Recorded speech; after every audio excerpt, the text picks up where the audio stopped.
የሚሉትን ሊነግሩን በስልክ መስመራችን ላይ አቶ በላይነህ ሽፈራው የኳስ ሜዳና አካባቢ ኢትዮጵያ ቡና ደጋፊዎች መረዳጃ ድርጅት ሊቀመንበርና አቶ ተድላ ጌቱ የቅዱስ ጳውሎስ ሚሊኒየም ሜዲካል ኮሌጅ ላቦራቶሪ ቴክኒሻን በስልክ መስመራችን ላይ እንቷል። እንግዲህ ምንድነው ያሰቡት ምን ሊያረጉ አሰቡ የሚሉትን ይነግሩናል። ጤና ይስጥልኝ አቶ ተድላ ሽፈራውና እንዲሁም አቶ ተድላ ጌቱ የቅዱስ ጳውሎስ ሚሊኒየም ሜዲካል ኮሌጅ ላቦራቶሪ ቴክኒሻን እንዴት ዋላችሁ ሁለታችሁ?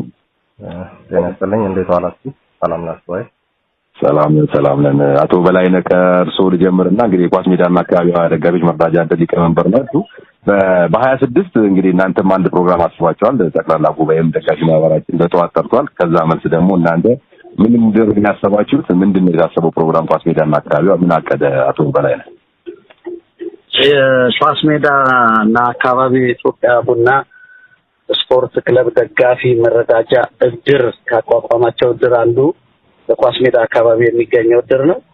ከጳውሎስ ሚሊኒየም ሆስፒታል ጋር አዲስ ውል ገብተናል። በየ3 ወሩ የደም ልገሳ መርሃ ግብር ለማድረግና የተለያዩ የበጎ ስራዎች ለመስራት በገባነው ቃል ኪዳን መሰረት በ26 የመጀመሪያውን በአዲሱ ውላችን መሰረት ከዚህ በፊትም እናደርግ ነበር፣ ግን በአዲሱ ውል መሰረት በ26 የደም ልገሳ ፕሮግራም እናካሄዳለን።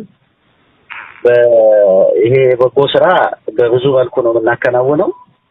ይሄንን የበጎ ስራ የደም ልገሳ መርሃ ግብር ስናዘጋጅ ብዙ የኢትዮጵያ ቡናን ማሊያ ለብሰው የኢትዮጵያ ቡና ደጋፊዎች በኳስ ሜዳና አካባቢው የሚገኙ እንዲሁም በኮልፌ፣ በቡራዩ፣ በሸጎሌና በጉለሌ አካባቢ የሚገኙ በድምቀት ይሄንን የደም ልገሳ መርሃ ግብር እንዲያግዙን ጥሪ እያቀረብኩ ነው በዚህ ሰዓት። ይሄንን ይመስላል ከጳውሎስ ጋር ያለን ግንኙነት በአሁኑ ሰዓት። በጣም አሪፍ። ይሄ ነገር እንግዲህ ተፈራርመናል የሚል ነገር ስታነሳ ሰማሁኝና በቋሚነት የሚደረግ ነው ማለት ነው። በየ3 ወሩ ይሄን ነገር ታደርጋላችሁ ማለት ነው? በየ3 ወሩ ይሄ መርሃ ግብር እየተዘረጋ በየ3 ወሩ የደም ልገሳ መርሃ ግብር እናካሄዳለን። አካባቢውን ህብረተሰብ በማስተባበር ለወገኖቻችን እንግዲህ ደማችን ለወገኖቻችን በሚል መርሃ ግብር ወገኖቻችን ለማገዝ እናደርጋለን። ይሄ ክለቡ ደጋፊዎች በበጎ ስራ በብዙ የሚሄዱበት መንገድ ስለሆነ በነቂስ ወጥተው ይሄንን የደም ልገሳ መርሃ ግብር ተቀላቅለው የተሻለ ለወገኖቻችን የምንደርስበትን ጥሪ ያቀረብኩ ነው በዚህ ሰዓት።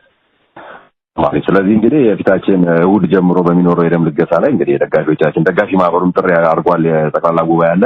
ከዛ መልስ እንግዲህ ሁሉም ጳውሎስ ሄዶ ይሄንንም ደም ልገሳ እንዲያደርግ ነው እንግዲህ ኳስ ሜዳና አካባቢ የኢትዮጵያ ቡና ደጋፊዎች መረዳጃ ድርጅት ጥሪ እያቀረበ ያለው ማለት ነው። አዎ ይሄንን ጥሪ እያቀረበ ነው። በጣም አሪፍ። አቶ ተድላ ጌቱ እንግዲህ የቅዱስ ጳውሎስ ሜዲካል ኮሌጅ ላቦራቶሪ ቴክኒሻን ናቸው። እሳቸውን በስልክ መስመራችን ላይ ይገኛሉ። አቶ ተድላ እንግዲህ ይሄንን ነገር እያደረጉ ያሉት የኢትዮጵያ ቡና ደጋፊዎች እንግዲህ በኢትዮጵያ ቡና ስም ነው። በርካታ ጊዜም ይሄን ነገር እንዳደረጉ ነው መረጃ ያለኝ። እንደው ከእናንተ ጋር ለምን ያህል ጊዜ ሰሩ እነዚህ ኳስ ሜዳና አካባቢ የኢትዮጵያ ቡና ደጋፊዎች መረዳጃ ድርጅት? ይሄን መደረጉስ ለእናንተ ምንድነው የሚሰጣችሁ ነገር? ለኢትዮጵያ ቡና ደጋፊዎችስ ያላችሁ ስሜት ምን ይመስላል? እስቲ እነዚህን ጠቅላላ አድርገህ ብታጋራኝ። እሺ፣ አመሰግናለሁ። ኳስ ሜዳና አካባቢ ቡና ደጋፊዎች መረዳጃ ድርጅት ጋር ስንሰራ ይሄን ስራ ለመጀመር በቋሚነት እንደዚህ ለማስቀጠል ይሰማኝ? በቋሚነት ለማስቀጠል ከአመት በላይ ስንዘጋጅበት ቆይተናል። በግል እኔ እንደ ኢትዮጵያ ቡና ደጋፊነቴ ያው የግል ስራዎችንም ሰራ ነበር፣ እነሱንም ከማገናኘት አንፃር ነው። ከአንድ ወር በፊት ያው በሰነድ የተዘጋጀ የሰፈረ ዘርፈ ብዙ ስራዎችን ለመስራት የሚያስችለን በጋራ ስምምነት ተፈራርመናል።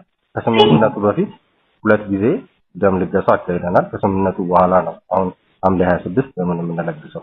ስምምነቱ በዋናነት የሚያካትተው በየ3 ወሩ ቋሚ የደም ልገሳን ማካሄድ ሲሆን ከዛ ውጭ ደግሞ የተለያዩ በጎ ስራዎችን የታመሙ ሰዎችን ማገዝ፣ ጳውሎስም እነሱን ሲፈልጋቸው እነሱን ለመተባበር ጳውሎስ ዝግጁ መሆኑን የሚገልጽ ሰነድ ተፈራርመናል። ይሄንን ይመስላል እንግዲህ እና ይሄንን በማድረጋቸው በሆስፒታላችን በየጊዜው በደም እጥረት የሚሞቱ የእናቶችን፣ የህፃናትን እና የኩላሊት ታካሚዎችን የደም እጥረት ለመፍታት ትልቁ ዋናው መሰረታችን ይሄ የደም ልገሳ ነው ያስባል።